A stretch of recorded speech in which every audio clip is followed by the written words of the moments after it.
Холодовий ланцюг. Лише 10% холодильників, де зберігають вакцини, відповідають міжнародним стандартам. Це результати досліджень, які провели експерти Офісу реформ на Херсонщині. Вони кажуть, що така ситуація не лише там, а по всій країні.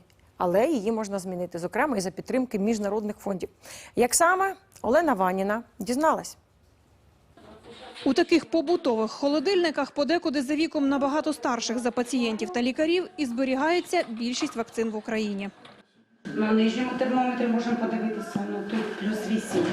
І це насторожує, а іноді і відлякує пацієнтів, визнають медики. Мама двох доньок Наталя розповідає, що саме через поганий стан холодильника з вакцинами відмовилась від безкоштовного щеплення і пішла до платної клініки. Побачила такі холодильники, які не держать температуру, бо там вже старі резинки, а не ведеться учет журнала температури. Я не згодилась. В нашій області зараз є 468 холодильників для вакцин. З них 10 сертифіковані ВОЗ. Ми вирішили рішити цю проблему завдяки партнерству з USAID. 6 сучасних холодильників та сумки для транспортування препаратів з'явилися в дитячій обласній лікарні саме завдяки цій співпраці. В основному від 2 до 8 градусів.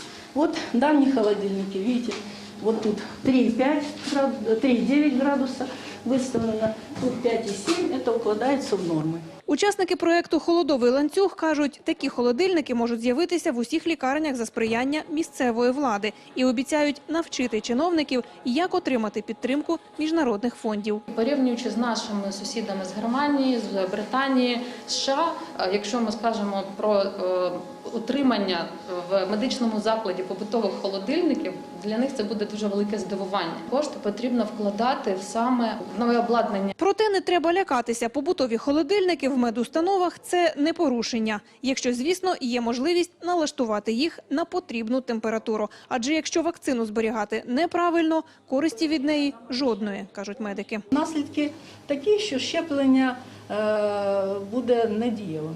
Тобто все одно, що ви б щепили дистильованою водою. До вже відомих вакцин в Україні невдовзі має додатися і антикоронавірусна. Посадовці запевняють, завезуть ті її види, які можна буде зберігати при температурі від 2 до 8 градусів. Протягом 2021 року ми зможемо захистити шляхом вакцинації близько 20 мільйонів українців. Передбачено більше ніж 2 мільярди 600 мільйонів гривень для закупівлі вакцини проти COVID-19. Щеплення від коронавірусу насамперед отримують медики, військові та літні люди. Перші партії вакцини в Україні чекають уже навесні. Олена Ваніна, Андрій Ванін, Херсон, ТСН 1+1.